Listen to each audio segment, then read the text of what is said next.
Hey everyone, so I thought I'd do the final doll making, her angel doll. I think it's doll making um video, and I've pretty much done the start to finish on camera, and if you want to see the rest of the videos, they're in the Just Crafting playlist that I have. There's a lot of them because I did this at normal speed, because YouTube doesn't have the option to speed up your videos, unfortunately. So, thought I'd do the final one and talk a little bit about what's been going on with me, which I try not to do too often because I don't like to complain. A lot of the times if I have something I want to talk about, I'll wait 24 hours before I actually do a video, and usually by the next day it doesn't seem like an important thing to talk about anymore. So, but some stuff's been going on with me that I thought I'd talk about. So we did the bazaar, and we sold a decent amount. We sold enough to pay back a loan that a family friend made to my mom, which was nice. And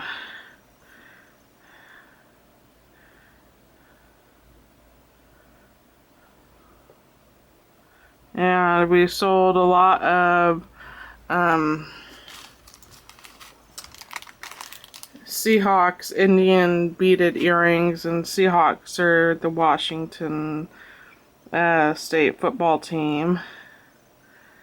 So they won the Super Bowl, and so people have been a little bit nuts about it. I'm not really into sports, at least not into normal sports, popular sports. But if they pay the bill, they pay the bill. And so that was good, and I spent a lot. I sold a bunch of my ornaments. My aunt had picked out a bunch of ornaments, and I told my mom just to put them in the bag and not, put it as part of the total, because, I'm really appreciative of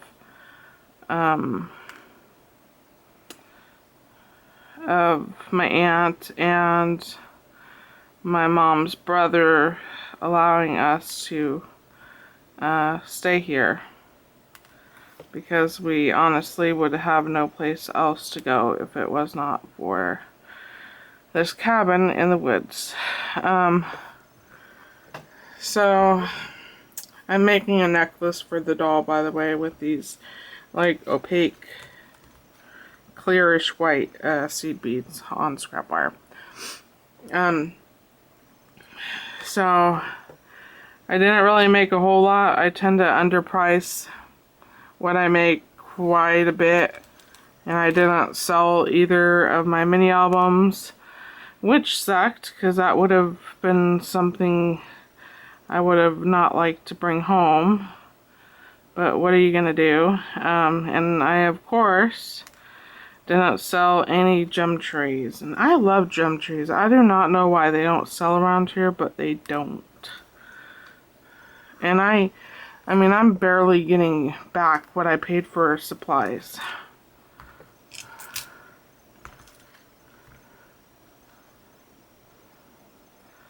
But, that's how life goes sometimes, but that's why I don't make a lot of gem trees, because I can't get rid of them, and I've given so many to family, I don't want to give them more than one gem tree.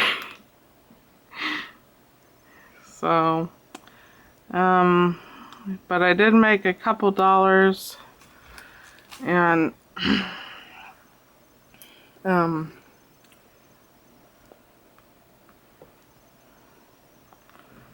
I bought some lamps. I told myself no, and my hands didn't listen as they were handing over the money. I was going to show those to you because I think they are super pretty. Oops. These seed beads are so hard for me to handle. So I bought this nightlight for $1.50. And the woman who sold this, I think she was really financially well off, if you know what I mean. And she bought a lot of stuff from the QVC network. So, she has oodles and oodles of stuff. She doesn't sell handmade stuff at the craft bazaar, even though she's supposed to. She just brings all of her stuff and sells it. So, I take advantage of the cheap prices. So I got that for $1.50, and that was the only one I was going to buy for myself. And then I told myself no on this one. And at the end of the second day, I caved and I bought it. And this one was $7. So I don't have any place to put these lamps. And then my mom fell in love with this hummingbird one. And that one was $5. So she's getting that for Christmas. So that's what I bought at the bazaar, and I had 10 bucks left over. I really didn't make a whole lot. I would have made more, you know, if I had charged my aunt for those ornaments and stuff, but, you know, just, she's family. She could have whatever she wants, you know. And then I spent the last 10 bucks on cat food and a couple things that I bought at Walmart. I bought my mom these really pretty leaf beads for her Advent sleigh that I'm doing. I'm decorating a wooden sleigh, and I'm going to sew little bags to stick in the sleigh so that she has something to open. Okay, so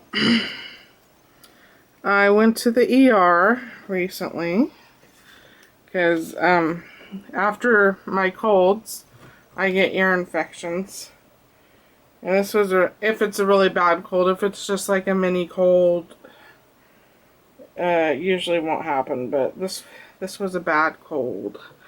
You know, it lasted a couple weeks. So, went to the ER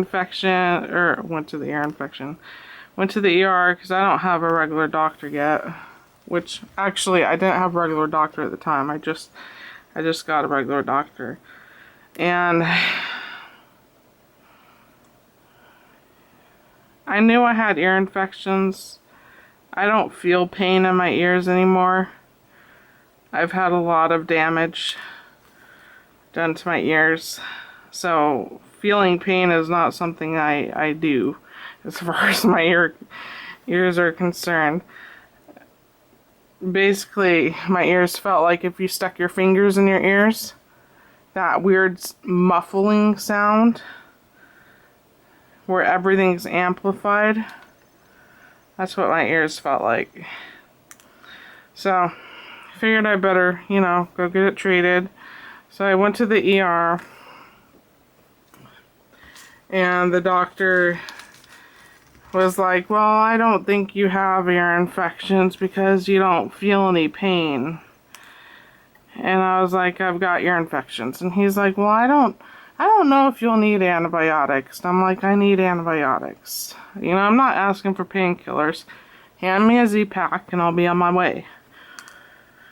So after some hackling, he finally looked in my ears. It took him like 5 minutes of us going back and forth. I probably just should have shut my mouth. But, you know, when it comes to my ears, I know what I'm talking about. And he was a little, what's the word? A little struck by or taken aback by the amount of scar tissue in my ears, because I've had I've had a bunch. I think I've had 6 surgeries of just having tubes put in my ears. And that's the first question he asked me was, have you ever had tubes put in your ears? It's like, yeah, like 6 times. And then the last surgery that I had on my ears, I had tubes put in, and then on my right side they also decided to put a patch in on my eardrum because it ruptured when I was younger. And that was one of the most horribly painful things in the world that I've ever felt.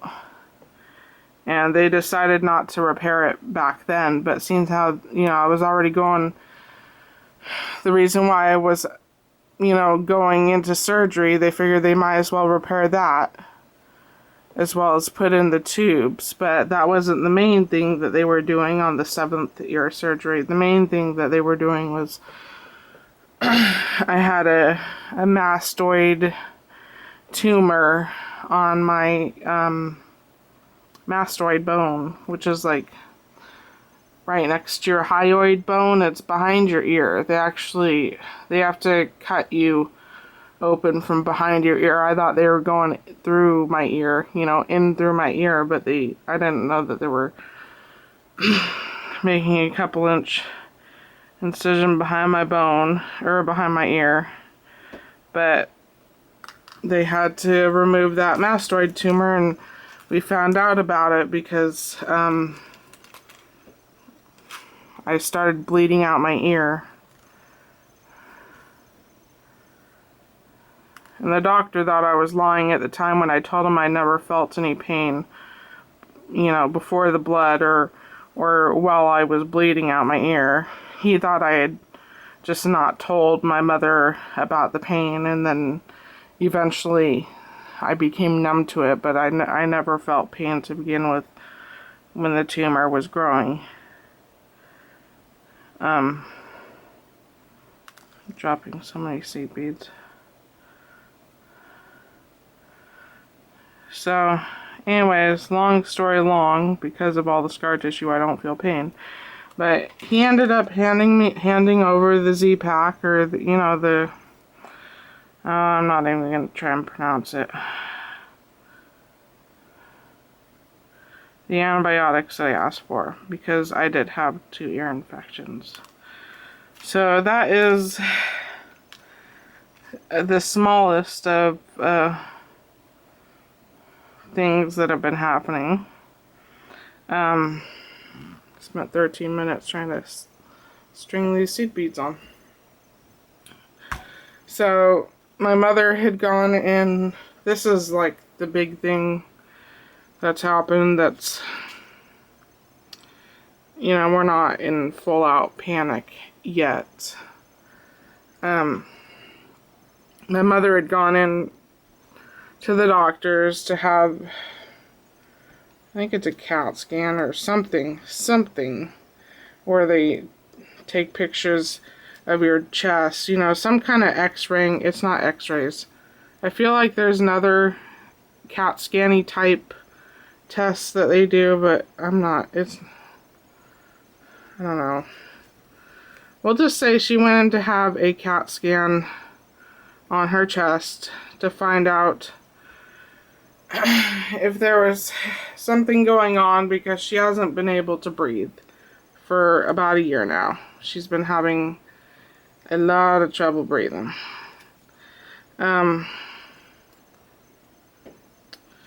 So she went in for that, and they ended up finding like a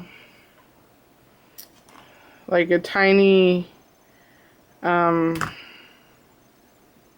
it. Ooh, ripped out some fur. Like a tiny lump on her right lung, and she's only got half of a right lung. She had to have half of her lung removed when she contracted MRSA in 2011 when she was in the hospital, of course.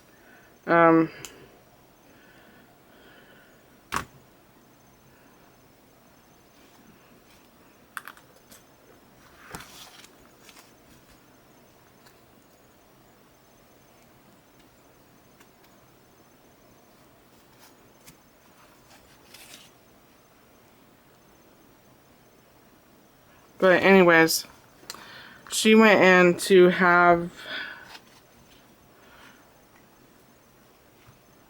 the CAT scan done. We're just going to call it CAT scan. I don't remember if it was a different test or not, but to see if there was, you know, to see if, because she had had x-rays done and they weren't finding nothing. Anyways, they were just trying to find out why she couldn't breathe, why she hasn't been able to breathe. And so they found the little lump on her chest. They're not too concerned about it. She's going in for another CAT scan in like 4 months to see if it's grown any. And all the doctors seem to be in agreement with that plan. But that's not what's scary. When they were doing the CAT scan of her chest, they accidentally happened upon something that was happening with her liver. And like the CAT scan was going down just enough to get a glimpse of the liver, if that makes any sense. And it turns out that my mother has Budd-Chiari. Don't ask me how to spell it, but it's a disease where your liver does not let blood in and out. You know, it's dying. So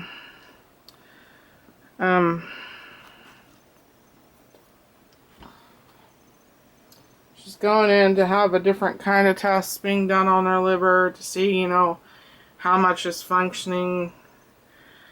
I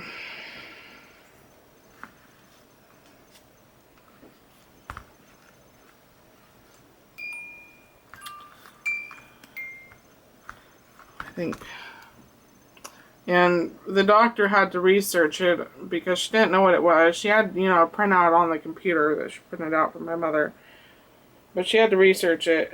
And I guess with Budd-Chiari,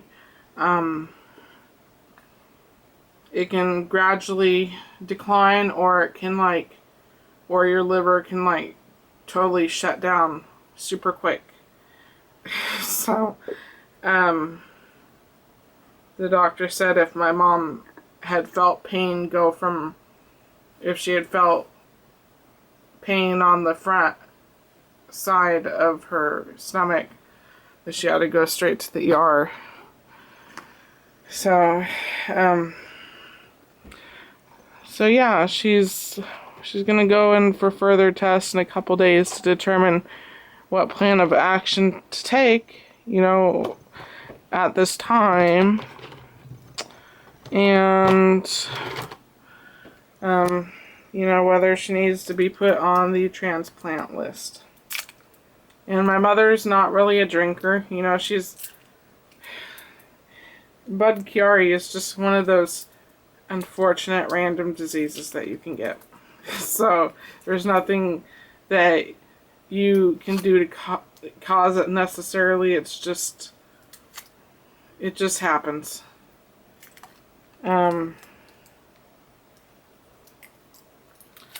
So I'm not sure how it works with all organs, if you have to be a match for all organs, you know, or if it's just with certain organs. But if you have to have a match, or if you don't need a match, and my mother's match, then I'll be going under to donate part of my liver. Which, you know, I've had a lot of surgeries in the past, and they suck. They suck. But you gotta do what you gotta do for your best friend, you know? So, and then if you do have to have a match, and I'm not a match, then I guess I'll have to hunt down my brother and beat him into submission. I'm just kidding. I'm kidding a little bit. I probably would beat up my brother if I was able to find him, and he said no. and use a match. I can't find my brother. He's kind of disappeared off the face of the earth. Thought I would have the angel holding this nest. Yes. So yeah. I think we're still in the processing period, you know. But don't get me wrong, we're very scared, but I don't think either of us have quite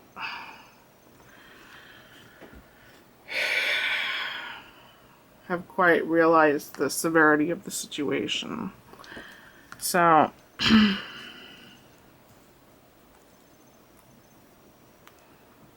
but you know, when the time comes, and if I'm able to, I will be donating part of my liver.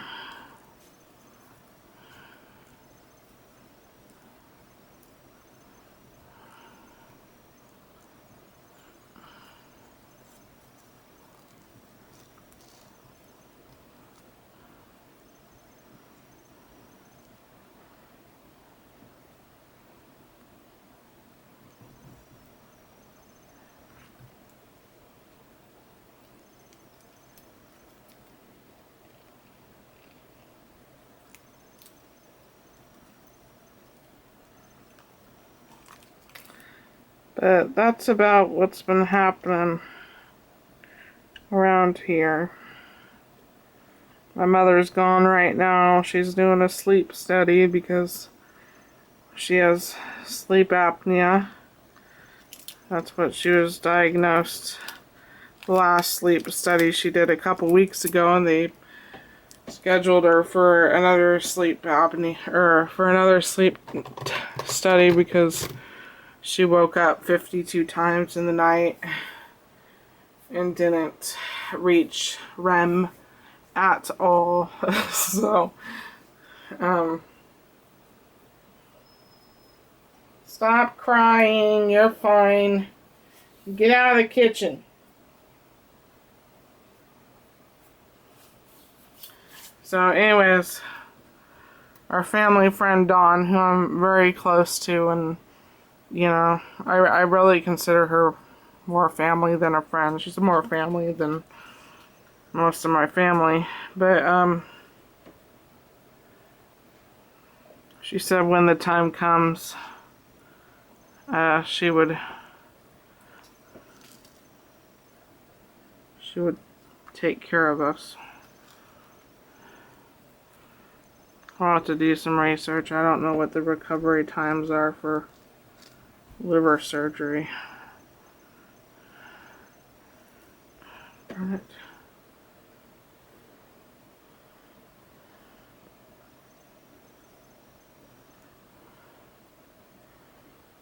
I don't want to use hot glue. It's not going to stay. I think I should have.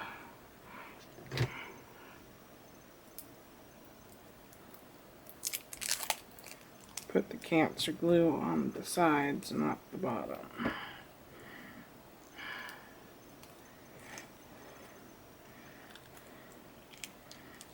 And today, I almost took her back to the hospital because she went in to have blood work done and something else. And when you have blood work, you have to fast. And you know, I bought her a Snickers bar before we left there, and because she's a diabetic, you know, it's not really a good thing for diabetics to be fasting. And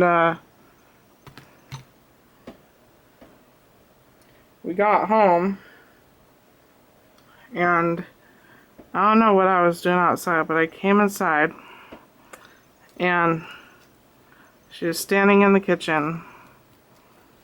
I think I went back out to get my purse or something. But she was standing in the kitchen, And I could tell she was shaking it, and I was like, go sit on your bed. I will get your drink. Because I knew she wanted a drink.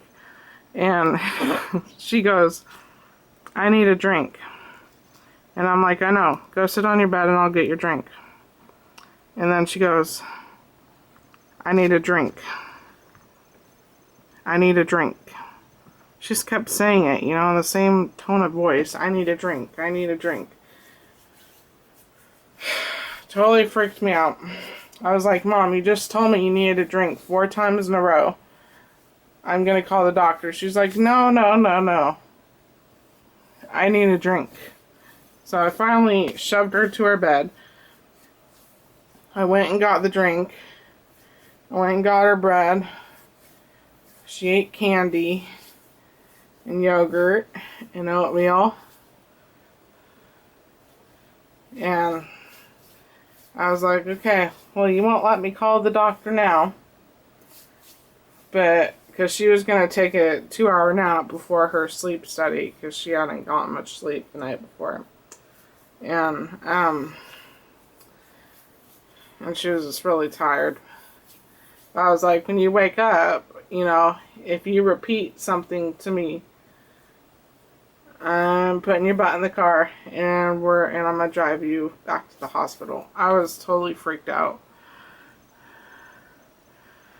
Because, you know, whatever's going on with my mom's chest and with her liver, you know, I don't know what side effects there are. I didn't know if that was something, you know, a symptom of her low blood sugar.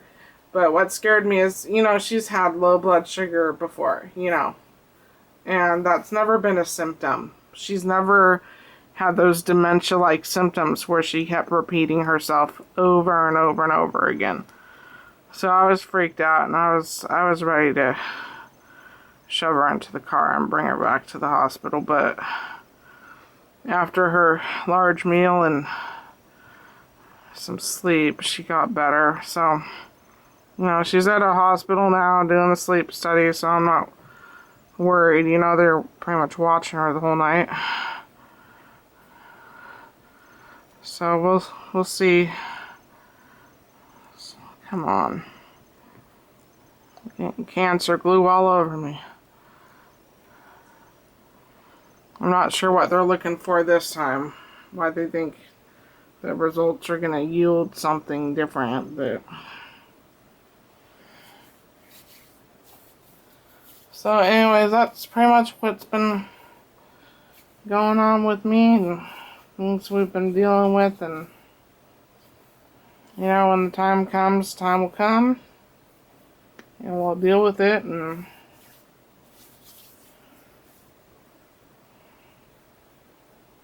I don't know.